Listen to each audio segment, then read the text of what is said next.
সুখে থাকতে ভূতে কিলোনো, বহু পুরনো প্রবাদ, কিন্তু এখনো কেমন সেটা সবার জীবনে নাক গলিয়ে চলেছে।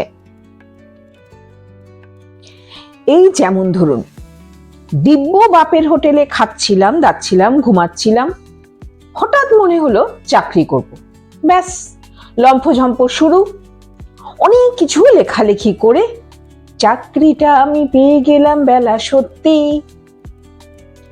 আবার দেখুন, ঘড়ি ধরে রোজ 10টা 5টার ওই চাকরি পিছনটা দিব্য চলছিল, হঠাৎ মনে হলো অমরেশ বাবুর 21 দিনের চ্যালেঞ্জ অ্যাকসেপ্ট করি।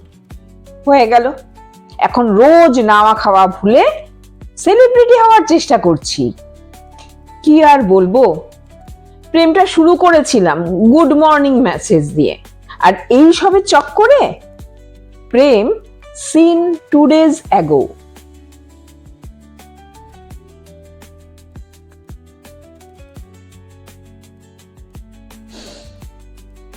এই যে সুখ আর ভূতের এই মাখো মাখো সম্পর্কের কথাটা বলতে লজ্জা করছে, তবু একটা বলি। হ্যাঁ, অনেকদিন ধরে ভাবছিলাম, বেচারা অনেকদিন ধরে বলছে এইবারে ডাক্তারবাবুর কথাটা একটু শুনি, অনেক তো টাকা পয়সা খরচ হলো।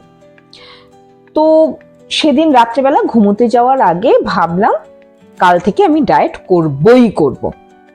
সকালে উঠলাম, গরম জল করলাম, লেবুটা নেবার জন্য ফ্রিজটা খুলেছি, দেখলাম আইসক্রিমটা ওখান থেকে কিরকম চোখ মারছে। ব্যাস, ওকে সলজ্জ হাতে তুলে নিলাম আর সেখান থেকে মুখে পুরে নিলাম। বন্ধুরা, এসব তো কিছুই না। সেদিন কে আয়া কইলো সিলে নাকি আমার কান লইয়া গেছে, আর এখন আমি সিলের জন্য কানের পেছনে, আরে ধুর, কানের জন্য চিলের পেছনে ছুটছি।